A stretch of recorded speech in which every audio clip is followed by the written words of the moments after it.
When you're black, you're never really lonely because there will always be a white person all up in your business. I really love being a black American because we are so hated by everybody, but at the same time, like, y'all are obsessed with. And it's so funny because the obsession is real. Y'all are constantly telling us we aren't who the fuck we think we are. Whole time, all we do is mind our business. We mind our business and a little bit of each other's business, you know what I'm saying? We peep shit about y'all. We clock things. Oh, that was cool. That's tea, whatever. Like, we give credit where it's due. But when it comes to us, y'all can't give us credit for shit.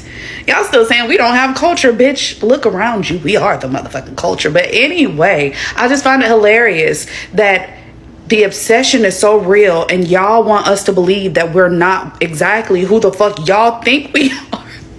I'm sorry. I wouldn't be anything other than a black fucking American. With all the shit that we have gone through, we're still that. It just is what it is. I'm going to say the most controversial shit. So, white people, y'all are afraid of us, but y'all are also obsessed with us at the same time. Now, hear me out.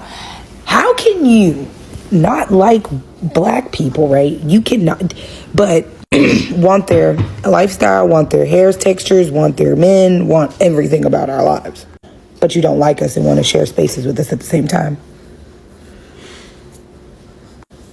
Okay. And I also want to add this too. We don't even be bothering them half of the time. Okay. I just put that out there. This is the first Black History Month where I've had to defend black culture, black music, black arts, and the simple history in this country of black people and our contributions to America. Because I don't know what's going on, of people finding it odd around who's being celebrated for Black History Month, or understanding why Black History Month exists, of people not understanding the contributions of black people in the South, black music being mainstream.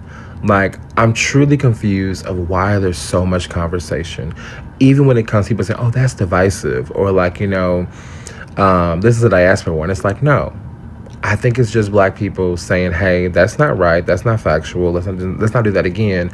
And then there's people doubling down on their ignorance. And that's where we are today. You can't go anywhere on this earth without seeing our influence. The problem is, unlike any other black culture on the face of the planet, we have been colonized and monetized for profit by everyone, including the Koreans. K-pop ain't nothing but R&B. And the funny thing is, everyone's coming over here and benefiting from the fact that we put out the 13th, 14th, and 15th Amendment. All of those things that started as the Black Liberation Movement, but then got shoehorned into civil rights because everybody wants to come off of our pain. American culture is black culture. Without black Americans, everybody, you lose storytelling. You lose the creativity that turned pain into poetry, that turned struggle into style. Without black America, everybody, America literally loses its cultural and its global voice.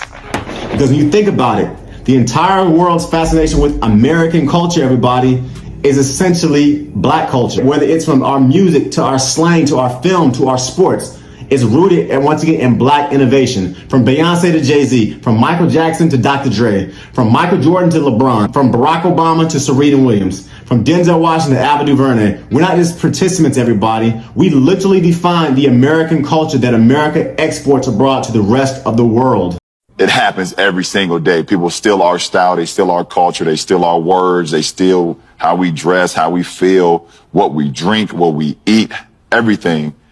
And we can't allow that to be a point where it's like, oh man, we ain't getting the credit. It's almost like you got to be like, oh shit, we got to do it even harder. Exactly. Like everything that we do, we move the needle. That's right. And we got to continue to do that. People love the culture from black people, and then when they see black people go through the worst injustice ever, they quiet. Exactly. And it's like, we need that love. We need that. Give us that credit by standing with us so we can stand together, all nationalities. But you see us going through it, say something, because we're here. We're giving the world our sauce and all of that. And it's like, if you want to take that sauce or whatever you want to call that thing we give out to the world, then be there with us. Speak up against the 40 million black people in America. are the role models for 1.8 billion black people in the world. When we say something's cool, it's cool in Tibet.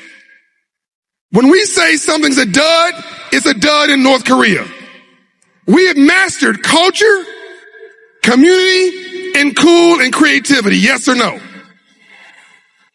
So now all we have to do is switch, become bilingual, and master capitalism, commerce, and a new community. Don't go from rocking the mic to owning it.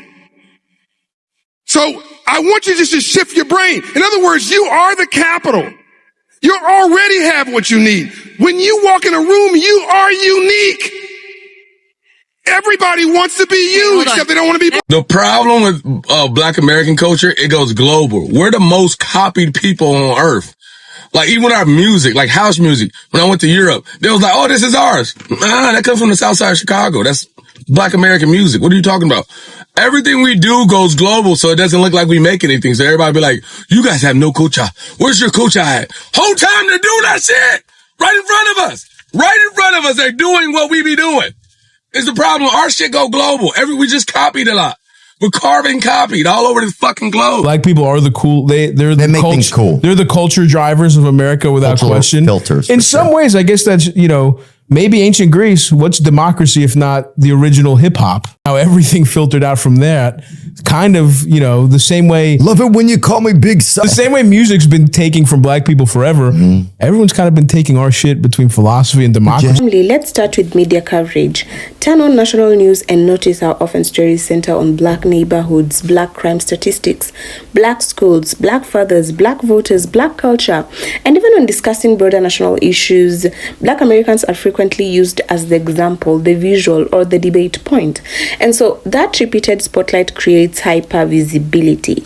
And then look at online commentary, family.